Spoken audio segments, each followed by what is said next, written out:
कितना परसेंट पे लिया है ये लोन? सर बस ओनली 12% सर। और वो सर पता नहीं बैंक वाला कुछ कह रहा था कि है ना 12% कंपाउंडिंग, पता नहीं क्या कह रहा था सर, मैंने तो ध्यान नहीं दिया। बस मैंने तो उसको कह दिया कि है ना मैं तो 4,000 रुपए दे सकता हूँ महीने के। सर और भी तो काम रहते हैं मेरे को, तो सर मैं तो 4,000 देता रहूंगा उसको और वो कर देगा सर, हो जाएगा अपना काम। बढ़िया सर, बढ़िया गाड़ी आ गई, मजा आ गया सर आज तो बिल्कुल। अच्छा बेटा एक बात बताओ, ये जो तुमने लोन लिया है ये कितने टाइम में खत्म होगा?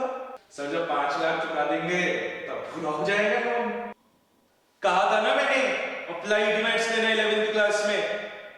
जब तो तुम्हें समझ नहीं आ रहा था सर अप्लाइड क्या है, अप्लाइड मैथ्स क्या होती है। अब फंस गए ना तुम्हारे पैसे। अब मैं तुम्हारे को पूरा कॉन्सेप्ट समझाता हूं कि ये तुम्हारे साथ क्या स्कैम हो गया।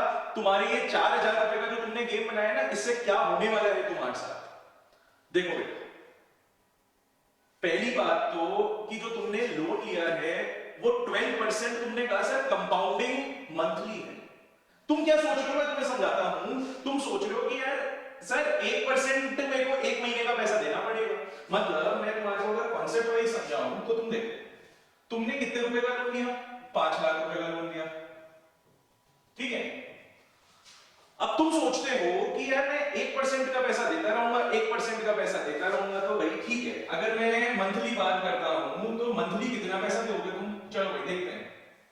मैंने सर पहले महीने का निकाला, 1% है तो 1/100 इंटू 5 लाख। क्यों 1% सर? क्योंकि 12% था लेकिन कंपाउंडिंग मंथली। तुमने ध्यान नहीं दिया बेटा उसके ऊपर यार। वो कंपाउंडिंग मंथली है, तुम सोच लो हाँ भाई मैं 1% दूंगा। अब 1% का मतलब कितना हो गया? 5,000 रुपीज। तुम्हें 5,000 रुपए देने पड़ेंगे सर पहले महीने। अब देखो हुआ क्या, अगर मैं बात करता हूं, ये एक मैंने देखो तुम्हारे लिए टेबल बना दी है। तुम समझो इसको, टेबल को बहुत ध्यान से समझो कि अगर मैं इंटरेस्ट पहले महीने का 5,000 रुपीज का आया अपने पास, राइट। अब तुमने लेकिन कितने दिए बैंक को? तुमने कहा 4,000 की ईएमआई लेके आऊंगा मैं, तो सर दे दी तुमने 4,000 की ईएमआई। लेकिन अब आउटस्टैंडिंग अमाउंट कितना बचा? 5,01,000। क्यों? क्योंकि अभी अभी मैंने तुम्हें कैलकुलेट करके बताया था कि देखो फर्स्ट मंथ के लिए इंटरेस्ट कितना? 5,000 रुपए का इंटरेस्ट देना पड़ रहा है तुम्हें, यानी 5,05,000 तुम्हारा आउटस्टैंडिंग अमाउंट हो चुका है, ठीक है। बट तुम यहां पे देख रहे हो कि तुम देते 4,000 रुपए ही हो यार उसको ईएमआई के। आउटस्टैंडिंग देखो 5,01,000 बचता है आउटस्टैंडिंग। अब जो नेक्स्ट मंथ तुम्हारा 1% लगेगा ना, वो 5 लाख पे नहीं लगेगा बेटा, वो किस पे लगेगा? 5,01,000 पे लगेगा। तो 5,01,000 पे अगर मैं फिर से 1% निकालता हूं तो इंटरेस्ट क्या होता है? 5,010 हो जाता है। फिर से तुम 4,000 रुपए दोगे अगले महीने, लेकिन देखो तुम्हारा आउटस्टैंडिंग अमाउंट कितना हो गया? 5,02,010 रुपीज। इस तरीके से अब जो नेक्स्ट मंथ आएगा, अब की बार जो तुम्हारा इंटरेस्ट लगेगा वो इस पे लगेगा 5,02,010 रुपीज पे, 5 लाख पे नहीं लगेगा बेटा, ठीक है। क्योंकि कंपाउंडिंग मंथली थी, ये कंपाउंड इंटरेस्ट है, सिंपल इंटरेस्ट नहीं है। इस तरीके से तुम्हारा जो आउटस्टैंडिंग अमाउंट है वो क्या करता जा रहा है? इंक्रीज। तुम तो महीने महीने 4,000 रुपए 4,000 रुपए 4,000 रुपए दे दिया मैंने, लेकिन फिर भी आउटस्टैंडिंग अमाउंट कभी कम ही नहीं होगा। और इस तरीके से तुम एक ट्रैप में फंस गए दोस्त, जिसको डेब्ट ट्रैप कहते हैं। तो एक बहुत बड़े ट्रैप में तुम फंस चुके हो बेटा कि तुम्हारा लोन अमाउंट बढ़ता जाएगा, तुम ईएमआई पे करते जाओगे और तुम्हारा अमाउंट फिर भी कम नहीं होगा। इसलिए मैं कहता था अप्लाइड मैथ्स लो, लेकिन उस टाइम तुम्हारे समझ नहीं आती थी, कंफ्यूज रहते थे। तुम्हारे कुछ दोस्त भी थे जो समझते ही नहीं थे कि क्या होता है अप्लाइड मैथ्स। अब बहुत सारे बच्चे आजकल अप्लाइड मैथ्स लेने लग गए हैं, but still there is confusion among students कि यार अप्लाइड मैथ्स जो है वो कैसे परस्यू होगा, आगे क्या करियर्स होंगे। So let me tell you my friends, आपको एक बहुत अच्छी बात बताता हूं। अप्लाइड मैथ्स एक ऐसा सब्जेक्ट है जिसके बिहाफ पे you can make your career, आप अपना करियर बना सकते हो।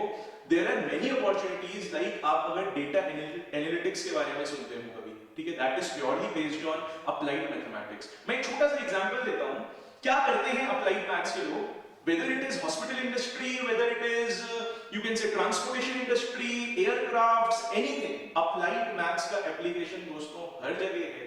कैसे है? एक छोटा सा एग्जांपल मैं आपको बताता हूं साहब। अगर इंडिगो का एक प्लेन है, वो जब लैंड करता है इंडिगो का प्लेन, आपको पता है उसको पार्किंग चार्जेस देने पड़ते हैं।